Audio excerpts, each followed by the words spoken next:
Larry Tye, author of The Father of Spin. Who was he? He was Edward L. Bernays, and he was around for most of this century and had a big influence on what happened starting in the 1920s and going till he died in 1995. On this cover, you see a fan and some bananas and a woman smoking. What do the three things stand for? Let's start at the bottom with the woman smoking. That's the campaign that Bernays led to get American women smoking starting in the 1920s, and we can talk about that. The bananas are the campaign that he led in the 1950s to overthrow the leftist government of Guatemala, and the fan is General Electric, and he worked for them and did lots of things over lots of years, the most notable of which was the 50th anniversary of the invention of the electric light bulb, and he helped publicize Thomas Edison and the whole GE operation. Now, you had a meeting with, one meeting with Eddie Bernays in Cambridge, Massachusetts. Tell us everything about that you remember, and what year was it? It was really an incredible meeting. It was in 1994. He was 102 years old. His health was failing. His mind was beginning to go, and yet he pulled himself together for that afternoon meeting. It was really an incredible session. He came down dressed in a suit. He told story after story about his campaigns that were harking back to things that had happened 80 years before. He told them in wonderful, stunning detail, the way he always did. His eyes lit up, and he really clearly, for that afternoon, pulled himself together and was the consummate PR man that he had been for 80 years. And it was a great day. He died a year later. I felt really lucky to have met him, and that day convinced me that I had to write the biography of this guy. Now, here's a picture, the last picture from the book. Who's in this? That is Eddie, and to his immediate left is his wife, Doris, his wife of 60 years. You mean to his right? To his right, I'm sorry, to his right, our left. And the rest are his grandchildren, his 2, 4, 6 grandchildren, 3 from each daughter, and that was one of the many celebrations they had at their wonderful home in Cambridge, where they entertained the whole family perpetually. When did you first get interested in him? I got interested in him in 1994 when I was a Nieman Fellow at Harvard University. I was taking a great course on creative writing from his daughter, Anne Bernays, a noted novelist, and she convinced me that her father was really an important historic figure throughout the 20th century.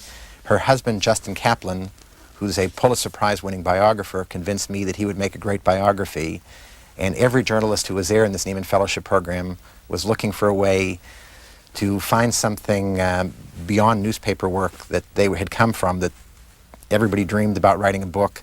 This guy seemed like a perfect character, and I decided at the end of that year that I was going to go back and try to write a book on him. Now, we were showing a picture of him, that single picture there. What year is that, do you know? That looks like it was in the late 1930s, maybe early 40s, and that's sort of what he looked like for most of his career. That's a wonderful classic shot, very spiffily dressed, a guy who was quite short, quite self-conscious about being short, but who was an overpowering presence every room he walked into. How tall was he? He was 5'4" and something. It depended on who he was talking to, how tall he decided to be that day, but it was something that he was conscious of throughout his life. Who did you talk to the most to get ready to write this book?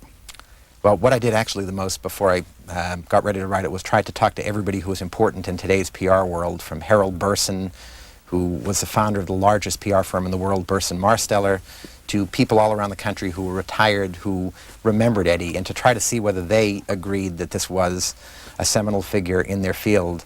And the more people I talked to, the more I realized that he was a very controversial guy, but everybody agreed he had played a role that really was very, very important.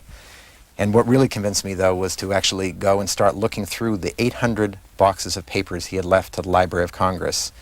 And the more I looked at those, the more I decided this guy had left a record of events that were critical in American history that nobody else had left a record of. Let's go back in your situation. What do you do full-time? I'm a reporter at the Boston Globe. I cover medicine. How long have you done that? I've been at the Globe for 12 years and covered medicine for 3 or 4 of those years. So when you got your Nieman Fellowship, you just had to go across the river to go to Cambridge? Had to go across the river, loved the Globe and was excited to go back, but also was looking for a way to try something different, which was this book. How did you get into the medical reporting? I had come from a family, my dad was a doctor, brother-in-law who was a doctor, and the medicine was something that had always intrigued me, and it's just when I started reporting it seemed like a natural thing to do. And in Boston there's nothing more natural and more critical to medicine as an industry in the city, as well as all the people who care about healthcare of their own. Where did you grow up? I grew up in Massachusetts in a small town called Haverhill, which is an old mill city about 45 miles north of Boston. Where'd you go to college? Went to Brown University. And when did you first get interested in being a writer? I was always interested in writing at Brown, but I used to think I had a very cynical view of reporters. I thought they were people who couldn't do much on their own and had to live vicariously.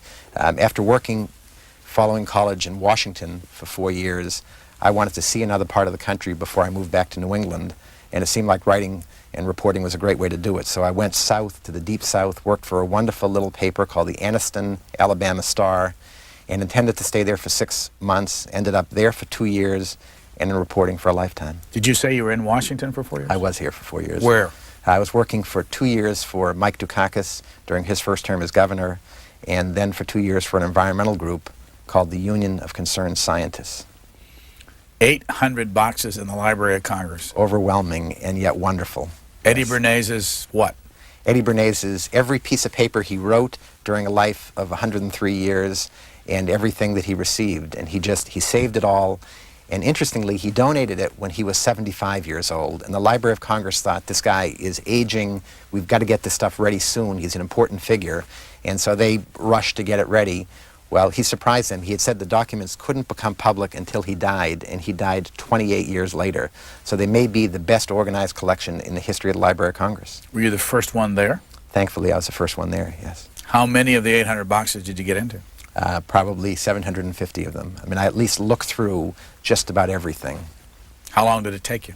It took me, I spent, I guess, 5 or 6 months in Washington looking through those documents. Bernays also charted his own biography in a way that was really quite exceptional. He had a graduate student at Harvard School of Education 30 years ago put together an annotated bibliography of every book and article he had written, every time that he was ever quoted in anything from the New York Times to somebody else's book or magazine story.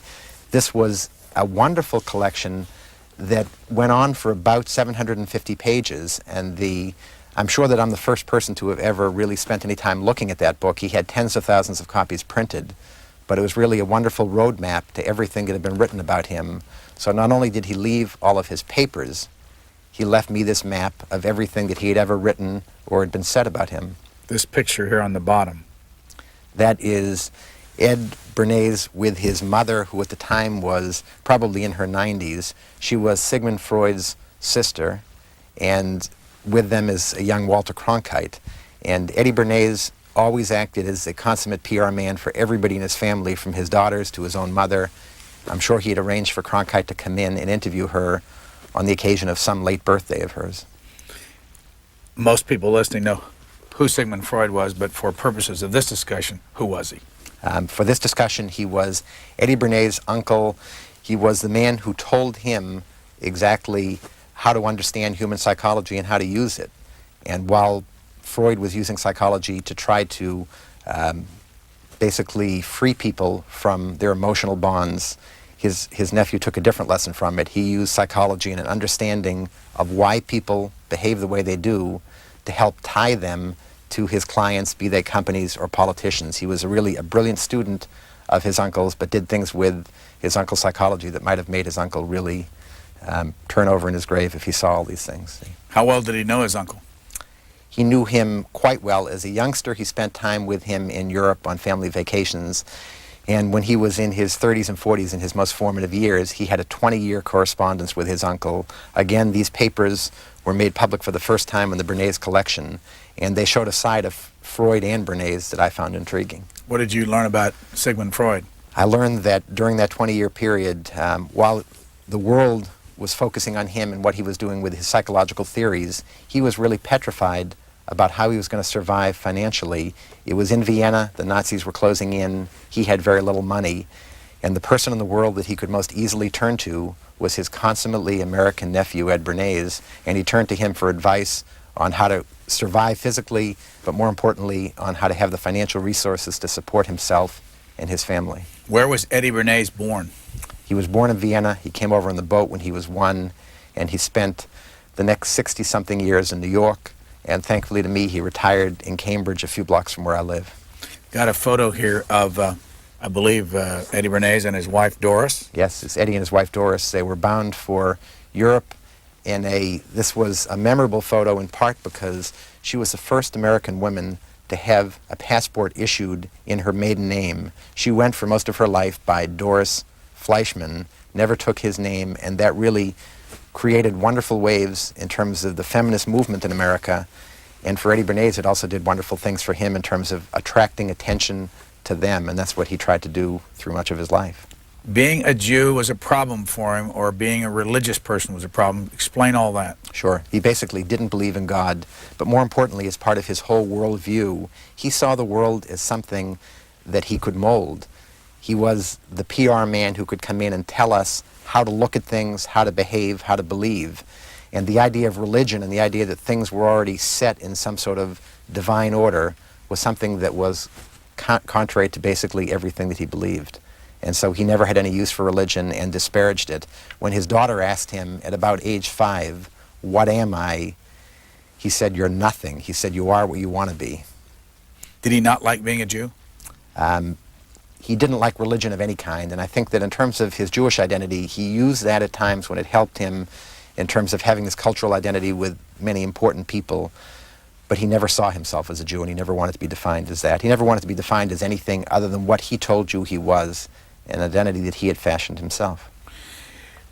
Showed a picture earlier with him and Eleanor Roosevelt. Yes. What did he do for her? He helped her promote her memoirs, and as he did with every client of his, he developed a bit of a deeper relationship and tried to give her advice on all kinds of things. But this was in her later years, and he was brilliant at promoting anything, including people's personal memoirs. What did he do for Calvin Coolidge? For Calvin Coolidge had, at the time that he had inherited the office of the presidency, he had an image problem. And Eleanor Roosevelt, Teddy Roosevelt's daughter, had basically coined a phrase about Calvin Coolidge that really stuck in the American public's mind and the press's mind, and that was that he was weaned on a pickle. He had a personality so sour that it was said that he was actually weaned on a pickle. And the Bernays went in and tried to sweeten things up. And what he did was arrange for a trainload of starlets, along with the famous entertainer Al Jolson, to come from Broadway in New York to Union Station in Washington, to be picked up at the White House by Cadillacs, to be brought in for a morning where they spent the morning eating breakfast with the president and actually singing and dancing with him.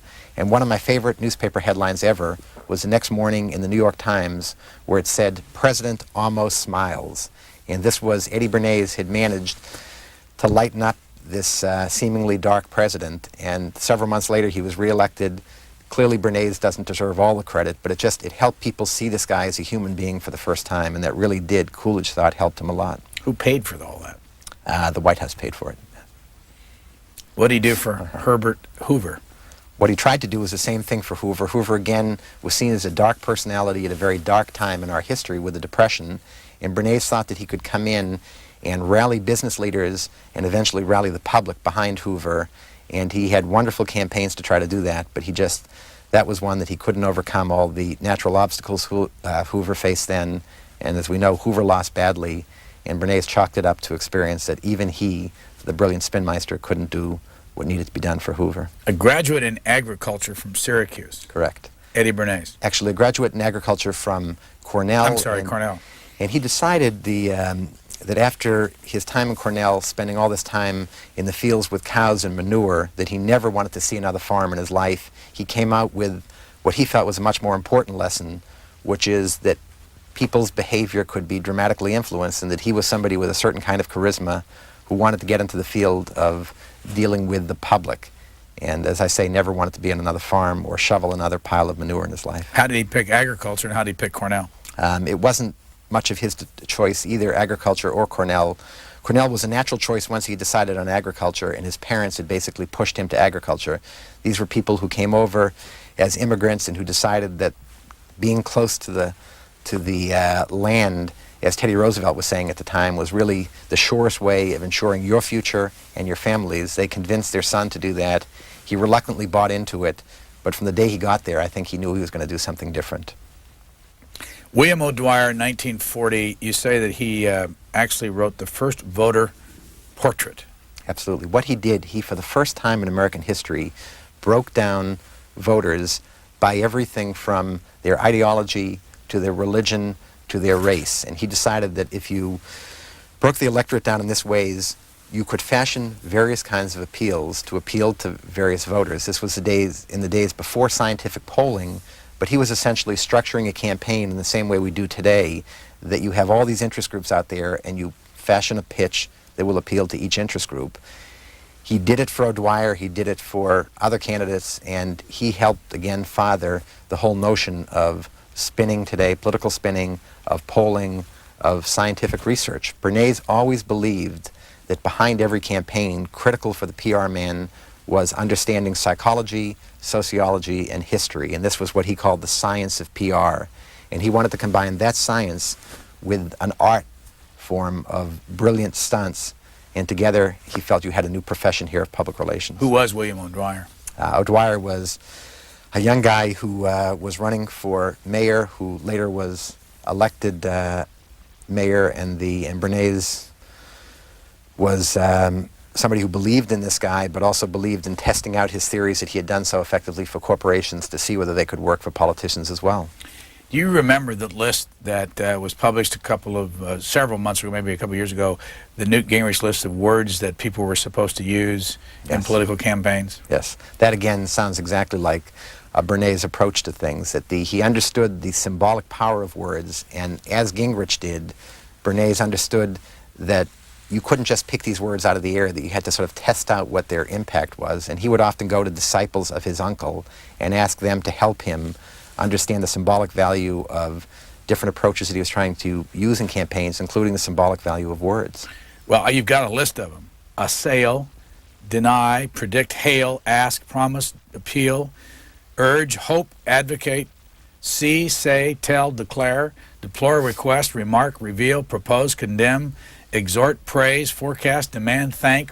Where'd you find the list? That was a list in one of Bernays' campaign brochures for various clients. That was, I think, one that he had prepared specifically for O'Dwyer or one of his other political clients, but he urged those same kinds of things on his corporate clients. And each of those words, you'll notice, not only is powerful, but it is an action-oriented word, and he believed that words ought to convey action, and in a way that every writer understands today, that you want things to be in an active tense and you want real power behind the words, and Bernays understood those could serve his clients. What did he do for Claire Booth Luce? For her, he helped when she was a young congresswoman, and her husband was a very powerful owner and editor of Time magazine. He helped her fashion an image and fashion issues that she thought were important to her and that he thought could sell with the public.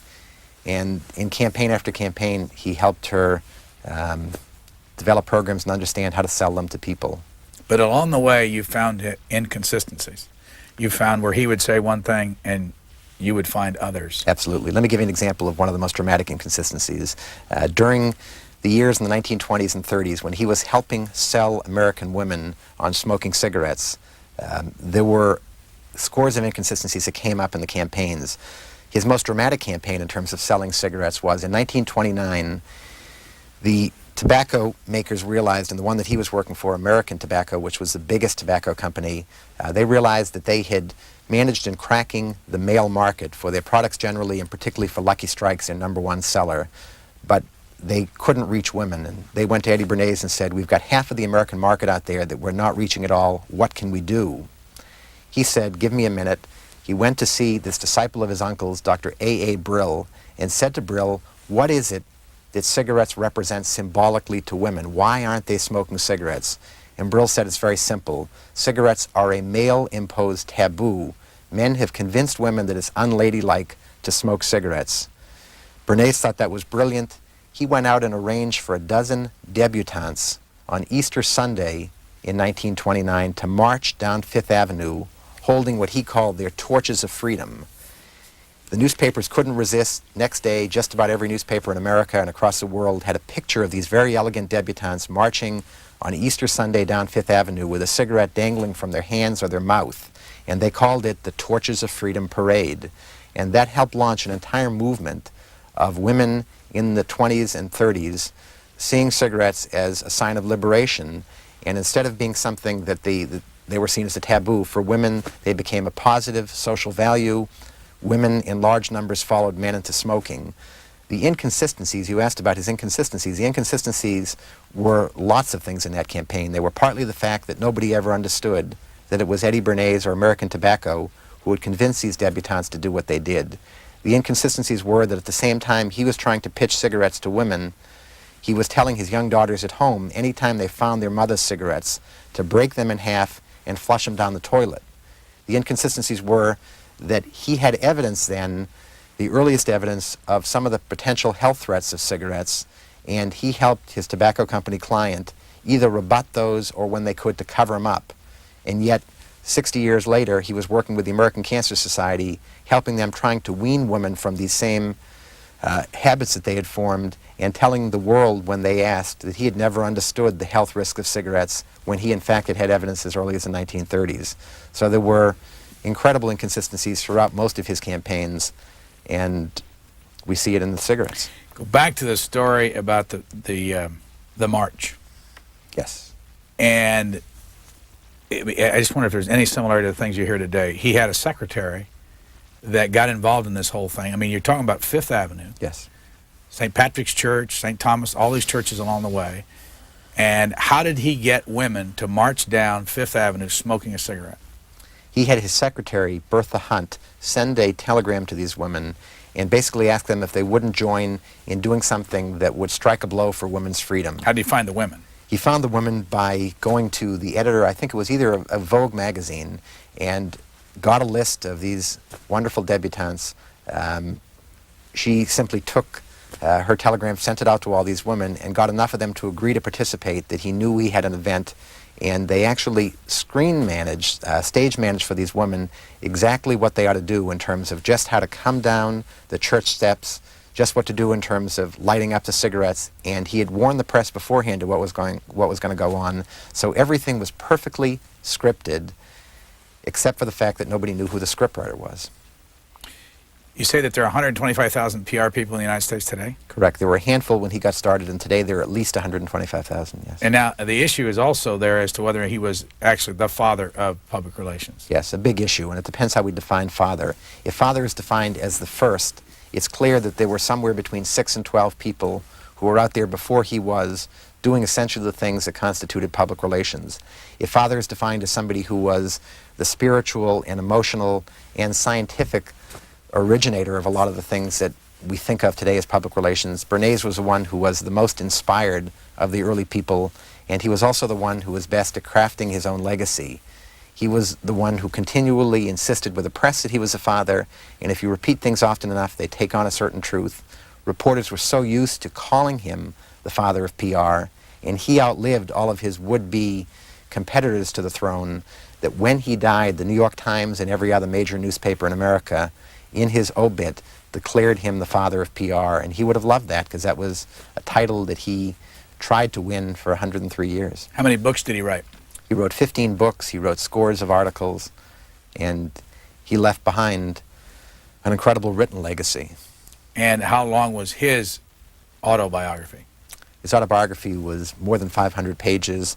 It recounted in excruciating detail every significant and insignificant event in 103, or I guess that time, a 70 or 80-year-old lifetime. What did you think of it?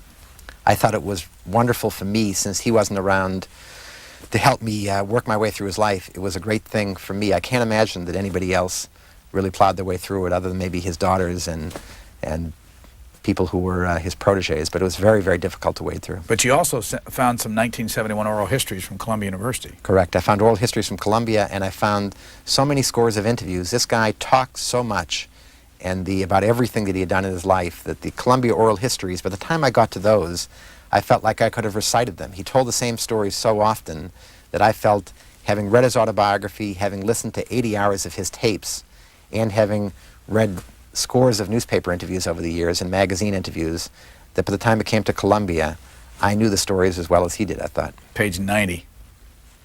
An honest public relations practitioner, Bernays reasoned, could use all the wiles of the profession to measure public opinion and to try to sway it, to see how people perceive politicians and repackage them more to the public's liking, provided it was all done, quote, to lead the people to where they want to go. Leadership in a democracy is solving the problems they believe need solving, unquote. Right. Bernays didn't believe in God, but the closest thing to a God to him was the PR man. And he felt that PR people were out there to take these unruly masses, to give them some order, and to lead them in a useful, socially useful direction, which was a nice idea. The fact is, the direction he was leading people in was one that served his clients.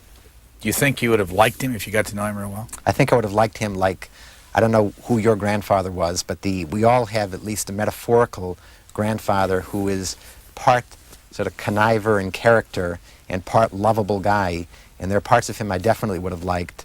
I would not have wanted him for a father or a grandfather, but I certainly would have enjoyed him. He was somebody that it was tough not to at least enjoy, even if he didn't respect at all times. What's this picture?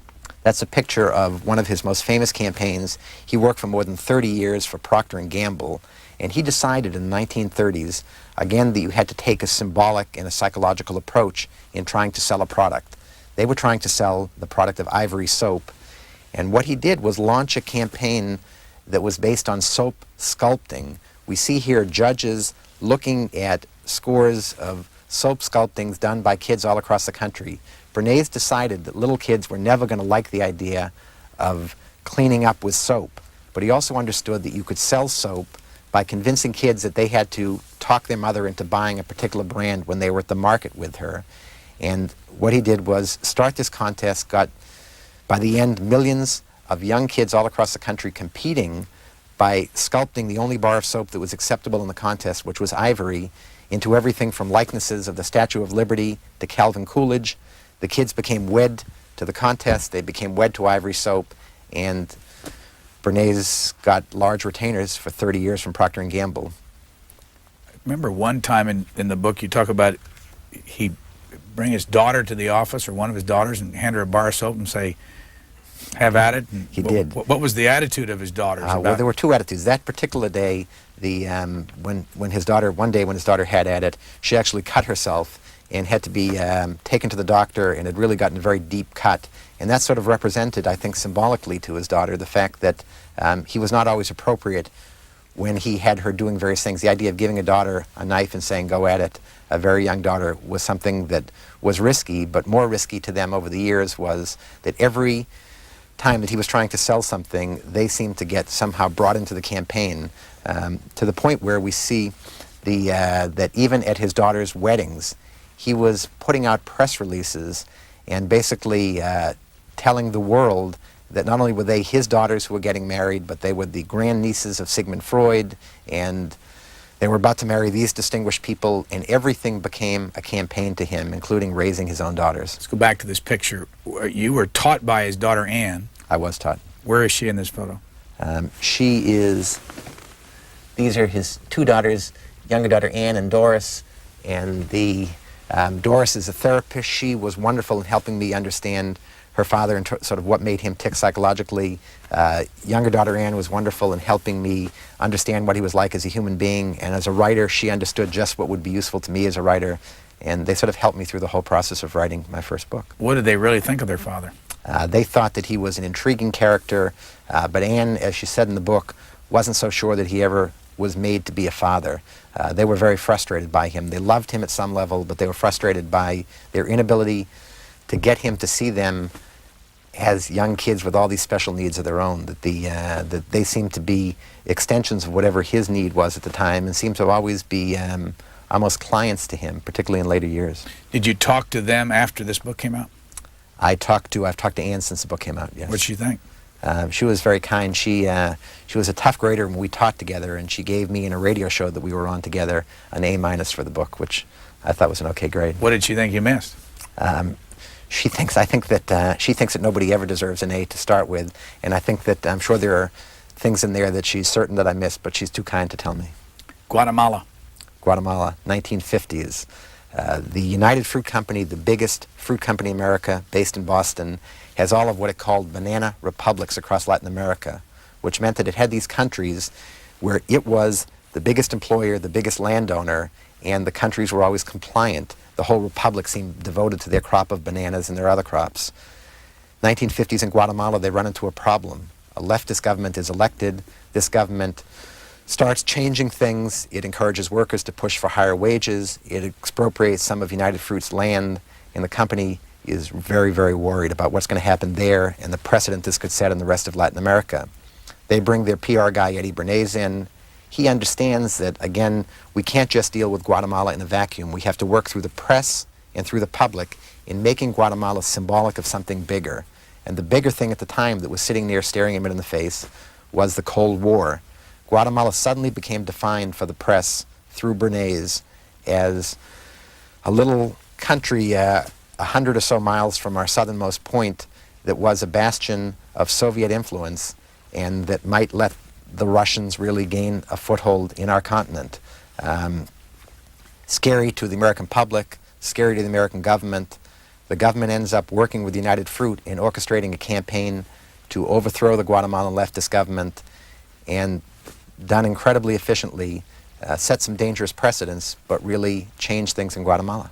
What was the Middle American Information Bureau? That was a wonderful outfit, a front group, one of many that Bernays set up through his career to get out supposedly neutral information on what was going on in Latin America generally, and specifically on Guatemala. In fact, it was Eddie Bernays and the staffers that he had hired putting out the propaganda that he wanted them to put out. How often did he do that, set up these front groups? If a client was willing to pay enough money, he did it for every client that he could, and he had over 400 clients over the years. How much is that is done today?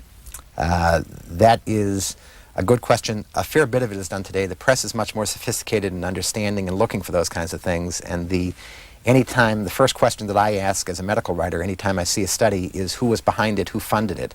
Those are questions that Eddie Bernays helped me ask in a more sophisticated way. Anything else you learned about being a better reporter from doing this book?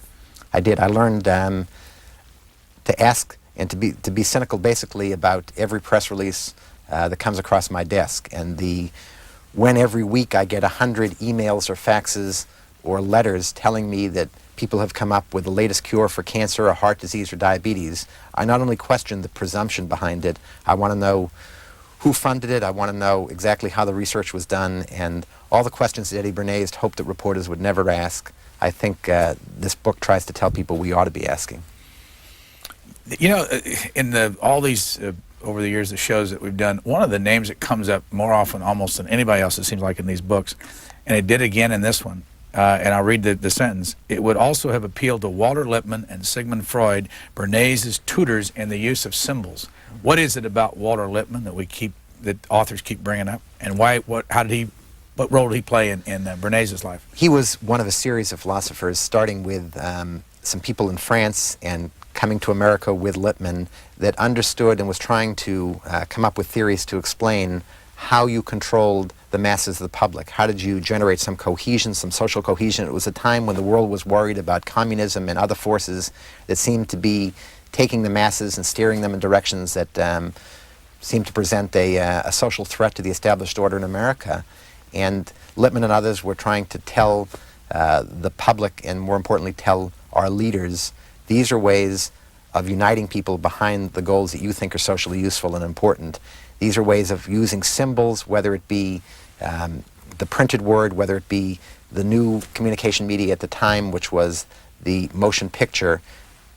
You can make those capture certain symbolic values, certain social goals that you think are good. Bernays was intrigued by symbolism. He was intrigued by it at one level with his uncle Sigmund Freud, and at the sociology level with Walter Lippmann. And Lippmann was somebody he never credited much, but that really helped him form his whole ideas on just how public relations could come in and perform this role of social cohesion. Born in Austria, moved to the United States, eventually went to Cornell, got an agriculture degree. Where were the different places that he lived in his life?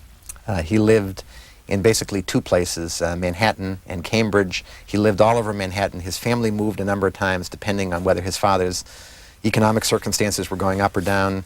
Bernays lived in probably 5 or 6 different places across Manhattan, some of them wonderfully elegant.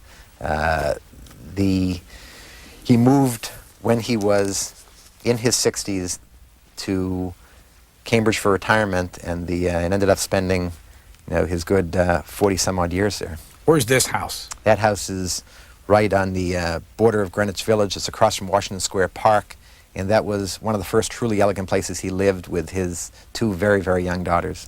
And you say there were chauffeurs and maids and door people and cooks and all that, and Everything. But you said that there were also, had a lot of big places he lived in, but nothing inside. I mean, it was, there was somewhat of a misleading of how much money he really had. There was misleading, but it was never clear. He, at various points, was earning in the 30s and 40s as much as $1 million a year, close to $1 million in those dollar terms, which would be many million in today's terms. The difficult thing was ever deciding how much money he actually was able to hold on to. He lived at one point, they had much of a floor of the Sherry Netherland Hotel in New York, and the houses that he rented, and he generally believed in renting, or the places that he rented in hotels like that, were exceedingly expensive. And so money came in, money went out, and at the end, when he died, he left much less of a legacy than anybody had ever thought. You say that he only had, after all the taxes were paid, $600,000 when it was over? Right. That was basically the value of his house, and it was incredible that a guy who had earned those kinds of millions and who had advised the most brilliant corporate minds in America, if he had ever taken their advice on how to invest the money, he would have been left with millions. It was partly that he'd spent so much over the years. It was also that when people plan for retirement, they envision a retirement of 10, 20, 30 years. This guy was retired for more than 40 years, and every year he tapped in a little bit more to his capital. You say that in 1988, this is chapter 11, Joan Vondra, Joan Vondra, that's right, swept into Eddie's life. She did. She was hired as a caretaker. She eventually, according to her and according to various accounts that he gave, became much more than that. Apparently, his mistress, all kinds of... Was his wife dead by now? His wife had been dead for a number of years, and Eddie had over those years various young women who had lived with him as caretakers. Joan was the oldest of those women and developed what appeared to be the closest relationship with him. And it became a very contentious thing at one point because his daughters were convinced that that she was taking too much of his money and of his time, and they appealed to a court to declare them conservators. They were eventually declared in control of his finances, and Joan was prohibited from seeing him. Did you meet her? I did. I actually met her in loads of phone conversations with her, and she was very cooperative in helping write the book. You say that she was half his age? She was half his age. She was early 50s, he was late 90s. This line just popped down the page, I guess. The last time they were intimate, she adds, was when he was 101? Yes, she told stories about him having not only an insatiable sexual appetite into his very late years, but also an incredible sexual ability in pre-Viagra days. Why did you feel a need to put that in the book? I mean, the whole chapter on his last several years. For lots of reasons. Probably the most significant of which was this had been reported extensively in the press in Boston and picked up by the national press.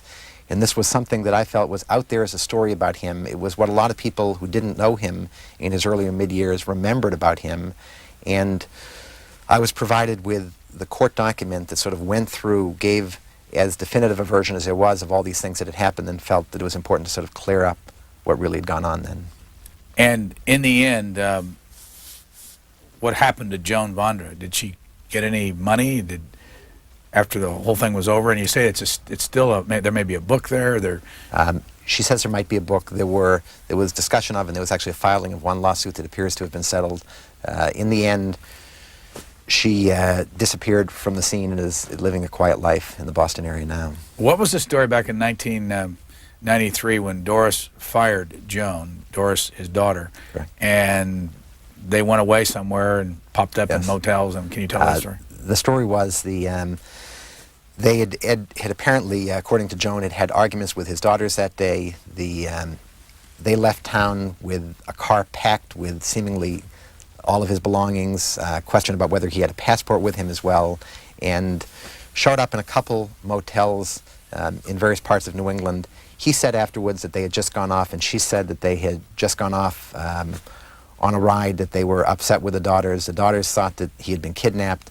They brought in the police and investigators, and the whole thing became sort of a crazy situation that years later the court tried to sort out and decided that they were just left with differing versions, but decided that the prudent thing to do was to give the finances over to the daughters, that he was not in a state at that point, based partly on their extensive interviews with him, to regulate his own affairs anymore. Why did he and his wife, Doris, move to Cambridge, Massachusetts? Why did they say they moved there, or why did they do it? Both. Those were two stories, and the story that he loved to tell in later years and told to scores of reporters was that he did a scientific study of all the places across the country that they could move.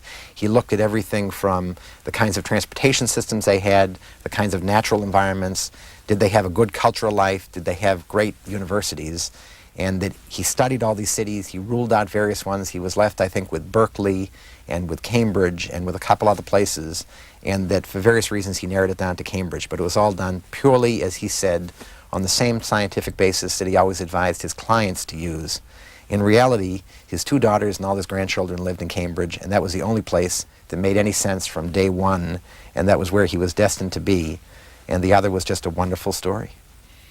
You say that at one point he wanted to put out a personal clipping book on himself. By the way, first let me ask you, what kind of an ego did he have? He had an ego to the extent that he was often described, over the years he had 400 and something clients, but people said he was his own best client. He was perpetually promoting himself, and he had an ego that was not only unusual for any human being, but that was especially unusual for a PR guy. PR people are supposed to be in the background, and their clients are supposed to be the only ones that we see pictures of, that we read stories about, and that we see long biographies of. And Eddie Bernays couldn't resist promoting himself throughout the years. And his wife had an autobiography. She did not. She wrote a number of books, but she never wrote. She's had people come along and write long pieces about her, and I suspect someday there will be a biography of her. She was an intriguing character. She was more legitimately, if mother means not only spiritual leader, but means the first, she was probably the mother of PR, even if he wasn't the father. What was their relationship as far as their business went? He described them over the years as a full and equal partners at home and at work. And he's right that she was a partner at business. She was wonderful at advising him. She was a better writer than he was. Some of his more outlandish schemes she would put a stop to before he embarrassed himself. So she was a wonderful partner there. It was always called Edward L. Bernays Public Relations, and she was never given the kind of credit. She was never given any name on their shingle. So she was a full and equal partner in terms of the work she put in, not in terms of the credit she got. But while she was his partner at work, at home she was doing everything. She was taking care of the household, managing the staff, and raising the kids, and was expected to be a partner at work when he wasn't one at home. You have in here his 8-part formula for a PR campaign. I'll just read it. Great. Define your objectives. By the way, before I read them, is there anything special about this? Nothing special other than that it was a most oft-repeated 8-part formula, because he would just, anytime anybody was ever interviewing him, if he was sitting across from you here today, he would tell you that he had devised that formula and that it was entirely original. It's interesting, but original I'm not sure. Define your objectives, conduct your research, modify your objectives based on that research. 4, set a strategy. 5, establish themes, symbols, and appeals. 6, create an organization to execute your strategy. 7, decide on training and tactics. And 8, carry out your plans. Right. A wonderfully sophisticated look at some very simple ideas. He was saying be strategic, understand where you're going with it, and be creative in coming up with campaigns. But as everything, it had to be put in terms of rules, and as everything, it was a bit more verbose than it needed to be. Thomas McCann. Right. What did he think of Eddie Bernays, and who was he? Actually, when I used the grandfather metaphor earlier, I think that McCann might have used that same sort of image, in the sense that McCann was a young PR guy at United Fruit Company when Bernays was working there, and he looked to Bernays as a tutor, I think, in a lot of these things that United Fruit was doing and that McCann was learning about. But over the years, he became really frustrated with some of the things Bernays had done, and when McCann wrote his expose of the United Fruit Company, and particularly of the campaign in Guatemala, he said things about Eddie in terms of Eddie's having manipulated the press and having stretched the truth that outraged Bernays. Bernays felt that he had been this guy's mentor and that he had been let down. And in fact, McCann gave him credit for things, but also was honest about it. Well, let me read what you quote him as saying. Tom McCann said, "My estimate is we're spending in excess of $100,000 a year for Edward L. Bernays just for his consulting services, which was an enormous amount of money in 1952. And, according to McCann, everybody in the company hated him, didn't trust him, didn't like his politics, didn't like his fees. The company execs here in Boston and in the tropics were negative on Bernays because they wanted to do business in the same old way to foment a revolution and get our Benz the hell out of there." Right, and I think that in saying that, McCann is both giving a sense of just how unpopular Bernays was, but also of how one of the reasons that he was unpopular was because he was changing the way business had traditionally been done, and that maybe he was doing something that these people could have learned from. And I think that the McCann really appreciated just how different and creative Bernays was, but he also appreciated how bloated his sense of himself was. A little bit more on Thomas McCann from his book, An American Company, published in 1976. By the way, is he alive? He is alive. Did you and talk in Boston, to him? And he's been wonderfully supportive of me throughout the book. I talked at length to him before and after writing the book. It accused Bernays of orchestrating the anti-American demonstration that took place during Arthur Hayes Sulzberger's visit to Guatemala in 1949, and which helped convince the New York Times publisher that his paper should explore the troubles there. How often, by the way, did he create an anti-American demonstration for Arthur Hayes Sulzberger? I can't say whether he created that demonstration or not. I can say that he clearly showed Sulzberger and the publishers of Time Magazine and Newsweek and everybody else that he brought over there that he made sure they saw what he wanted them to see. And that was something that really outraged Bernays when McCann charged him with that in his book. Bernays said they went there as a totally neutral trip, that they saw everything, all sides of things, and that clearly, I can say that that's not the way Eddie Bernays would have operated, and he would have shown, as anybody would have, you're bringing these people over, you're representing one side of this. He was smart enough to show them enough to make them think that they were getting a full picture, but not smart enough to really let them talk to people on the other side. You have more on politics. There was this on politics, you write. In most elections, you can count on 40% of the voters siding with you. This is Bernays' theory? This is Bernays' and other people's. Whether who was the originator, it's unclear. But 40 on your side, 40 against. What counts is the 20% in the middle. Winning over the undecided 20% is what public relations is all about. And you write, and to Tip O'Neill's contention that all politics is local, Bernays added that all PR is too. Right, and he was really brilliant at sort of coming up with some of the basic truths about the profession he was involved with and about public behavior. And that was one of many of them. We list in the book lots of truisms like that. And again, it's unclear how many he originated, but he certainly was quoted often with them. Did he belong to the Public Relations Society of America? He did at the end of his life. He never believed in organized groups. It was partly that they didn't want him, that he was so outlandish at times, that he was not an especially welcome member of some of the more prestigious PR groups. And he saw himself as different always, and he wanted to be seen as a unique figure. He was never part of a big PR firm. It was always Edward L. Bernays, Counsel in Public Relations, and some young people working under him. He just didn't want to share his expertise, his money, and his glory with anybody. You have all these little sayings that Right. that he liked to use. He had a theory, you say, on stubbornness. It is sometimes possible to change the attitudes of millions, but impossible to change the attitude of one man. Right, and he knew that well because he was as stubborn as anyone. On how to justify high fees on the basis of a Latin phrase, and I won't be able to do this, quantum meriut, I apologize, that's not right, as much as one deserves. The man or the corporation is much more likely to do what you suggest if you charge a high fee than if you charge very little. Right, and he lived that. He charged excessively high fees. It was a new profession and nobody knew what to expect.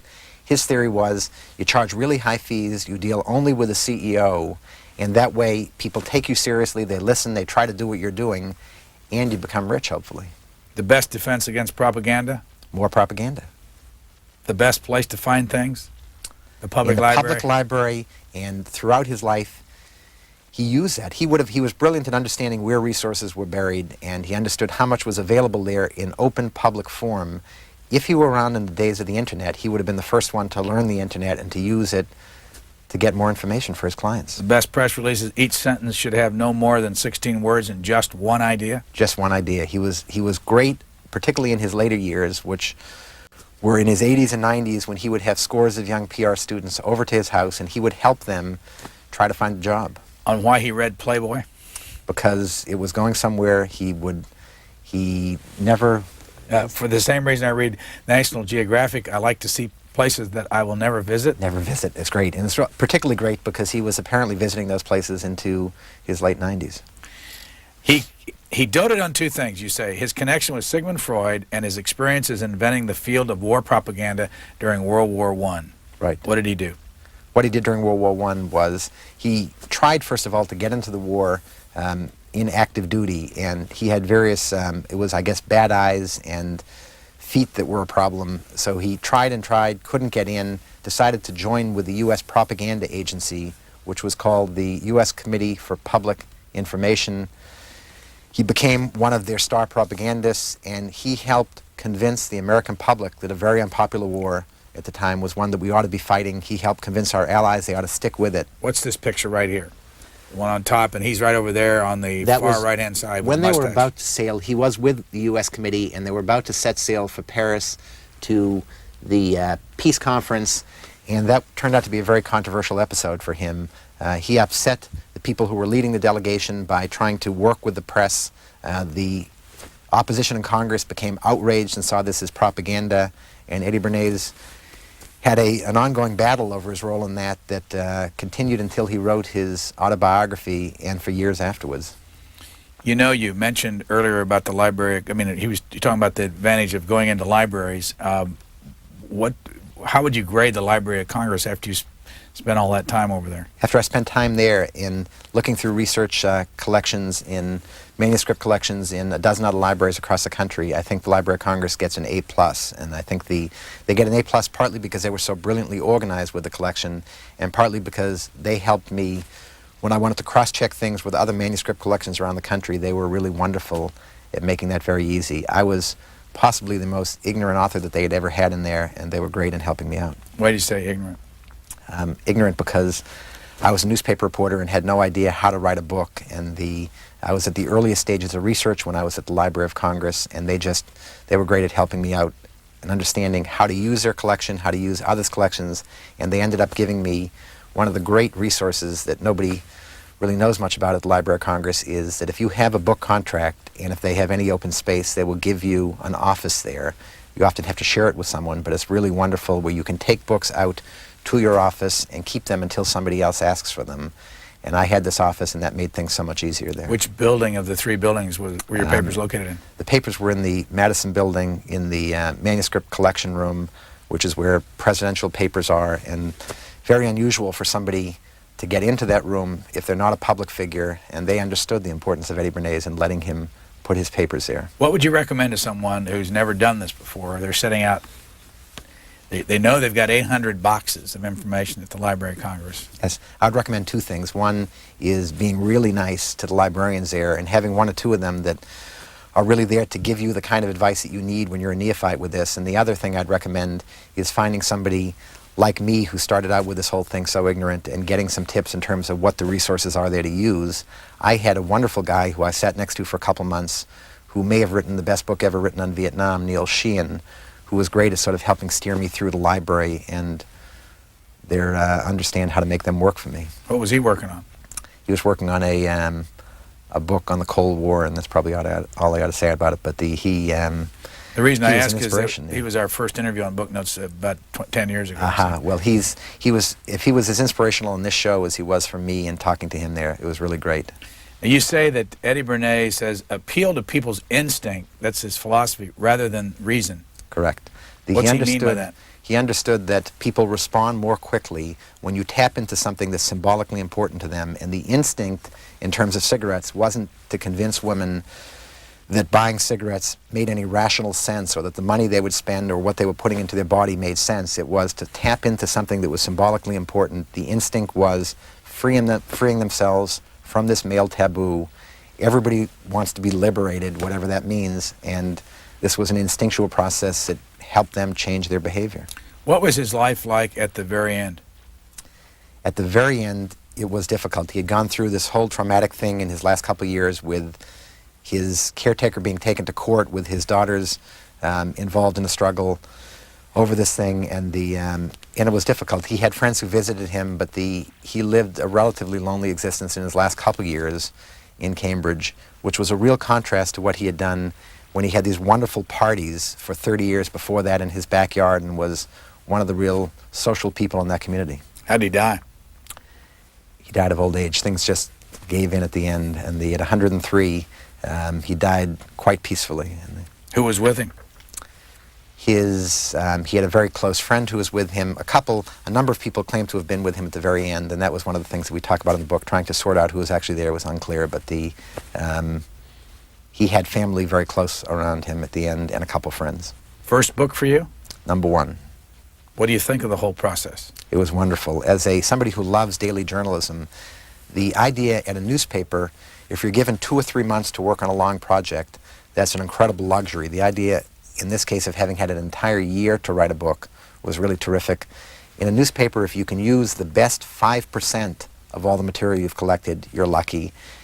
Here I could use the best 50 or so percent, and it was just the idea of having the space and the time to tell a story like this was just a true joy. What's next?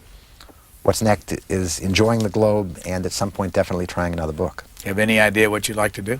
I do, and when I know more about it, I'd like to tell you about it. Is it about a person or about a subject? About a subject. Our guest has been the author of this book, The Father of Spin, Edward L. Bernays and the Birth of Public Relations, Larry Tye of the Boston Globe. Thank you very much. Thank you very much.